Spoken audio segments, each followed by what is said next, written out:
موسیٰ T V کے معزز ناظرین و سامعین السلام علیکم۔ محترم ناظرین، خلافت عثمانیہ کے 34ویں سلطان خلیفہ عبدالحمید ثانی اپنے وقت کے بہت بڑے شاعر اور محب رسول صلی اللہ علیہ وآلہ وسلم تھے۔ خلیفہ عبدالحمید علم کے بہت بڑے قدردان تھے اور اپنے دور حکومت میں سلطنت میں بے شمار تعلیمی ادارے قائم کر رکھے تھے۔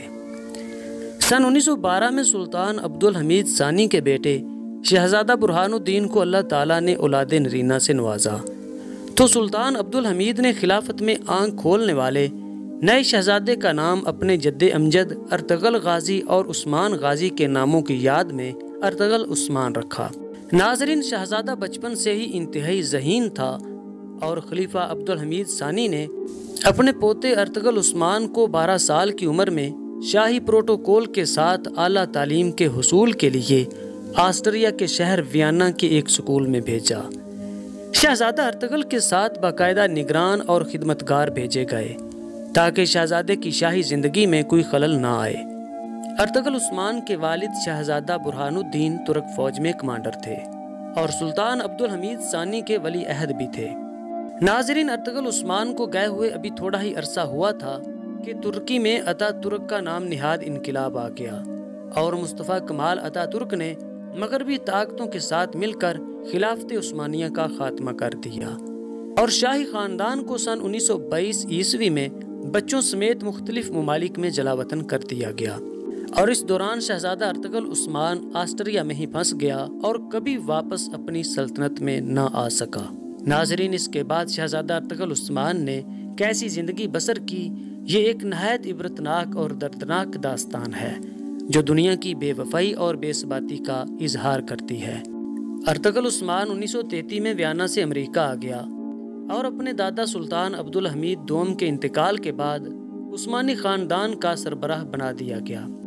عثمانی خاندان دربدر ہو چکا تھا اور غربت کا شکار بھی تھا، جبکہ ارطغرل عثمان کے حالات بھی مختلف نہیں تھے۔ یہ مائن انجینئر تھا اور کینڈین کمپنی میں کام کرتا تھا اور نیو یارک میں درمیانے درجے کی ریستوران کے اوپر 2 کمروں کے فلیٹ میں رہتا تھا۔ زندگی اسرت کا شکار تھی، لیکن اس کے باوجود یہ خود کو عثمانی خلافت کا آخری چشم و چراغ سمجھتا تھا۔ اس نے اپنے فلیٹ کی دیوار پر خلافت عثمانیہ کا نقشہ لگا رکھا تھا۔ ناظرین، ترک سلطان سلیمان کی ریاست 6 کروڑ کلومیٹر تک وسیع تھی۔ عثمانی خلیفہ 1919 تک 3 بر اعظموں کے مالک تھے اور یہ بادشاہوں کو حکومتوں کے پروانے جاری کیا کرتے تھے۔ ارطغرل عثمان نے اپنی دیوار پر اس وسیع و عریض سلطنت کا نقشہ لگا رکھا تھا۔ یہ نقلی تاج پہن کر اپنے ہاتھ میں اپنے دادا کی تلوار پکڑتا تھا اور نقشے کے نیچے کھڑا ہو کر دیواروں کو احکامات جاری کرتا رہتا تھا اور پھر ارطغرل عثمان 60 سال تک کسی فلیٹ میں مقیم رہا۔ 1980 کی دہائی میں اس نے $10 لے کر لوگوں کے ساتھ تصویریں بھی بنانا شروع کر دی تھیں۔ لوگ عثمانی خلافت کے آخری چشم و چراغ کو $10 دیتے تھے اور عثمانی خلافت کے نقشے کے نیچے کھڑے ہو کر تصویر بنواتے تھے۔ 1991 میں ترکی میں سلطان ڈیمرل کی حکومت آئی۔ یہ نیو یارک کے دورے پر گئے، ارطغرل عثمان کے فلیٹ کا وزٹ کیا اور انہیں اس پر ترس آ گیا۔ یہ اسے لے کر استنبول آئے اور اس کا سرکاری وظیفہ جاری کر دیا گیا۔ تاہم یہ آخری دن تک خلافت عثمانیہ کے نقشے کے نیچے کھڑے ہو کر خود کو دنیا کی سب سے پرانی اور وسیع خلافت کا سلطان کہتا تھا۔ لوگ اسے دیکھتے تھے اور مسکرا کر کہتے تھے کہ افسوس، حقیقتوں اور نقشوں میں بڑا فرق ہوتا ہے۔ فرق صرف حقیقتوں اور نقشوں میں نہیں ہوتا، جذبات اور حقیقتوں میں بھی فرق ہوتا ہے۔ یہ دنیا ہیر رانجھا یا لیلا مجنوں کی داستان نہیں ہے کہ اس میں لوگ رو دو کر اپنا جی ہلکا کر لیں۔ یہ دنیا 2+2 کی میتھامیٹکس ہے۔ اس کے پلڑوں میں دونوں طرف حقیقتیں تولی جاتی ہیں۔ دنیا اگر خطابوں، جھنڈوں یا نقشوں پر چلتی تو آج امیر تیمور کا ازبکستان بھی زندہ ہوتا اور چنگیز خان کا منگولیا بھی۔ ناظرین، یہ دنیا حقیقتوں کی دنیا ہے اور اس دنیا میں سب کچھ آج ہوتا ہے اور آج طاقت کا نام ہے اور طاقت کو کسی نقشے، کسی جھنڈے یا کسی ترانے کی ضرورت نہیں ہوتی۔ ارطغرل عثمان ترکی، انگریزی، جرمن اور فرانسیسی روانی سے بولتے تھے اور اطالوی اور ہسپانوی سمجھتے تھے۔ 60 سال تک وہ ترکی کے شہری نہیں تھے اور انہیں 2004 میں ترک پاسپورٹ اور شہریت دی گئی تھی۔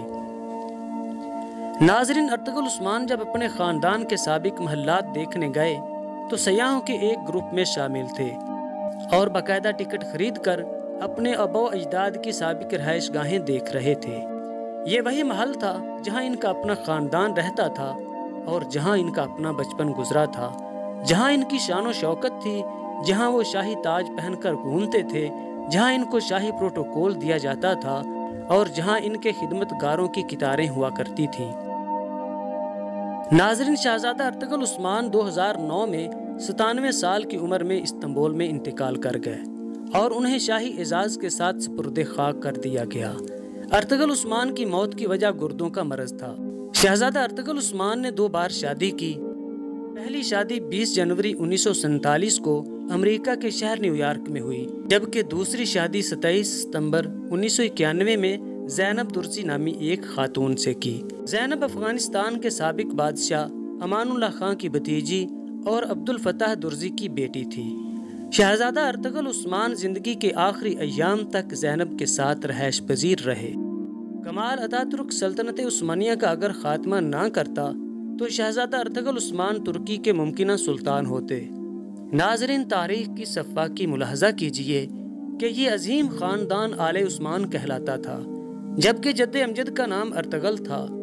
پہلا ارطغرل بھی خانہ بدوشوں کا گمنام سردار تھا اور آخری ارطغرل بھی ایک عام گمنام ترک جو دوسرے سیاحوں کی طرح آج باقاعدہ ٹکٹ خرید کر اس توپ کاپی محل میں گھومنے آیا کرتا تھا، جو کبھی اس کے بڑوں کے لاتعداد محلات میں سے ایک تھا۔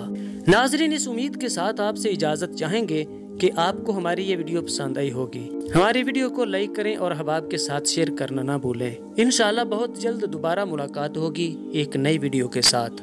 اپنا اور دوسروں کا بہت سا خیال رکھیے گا۔ اللہ حافظ۔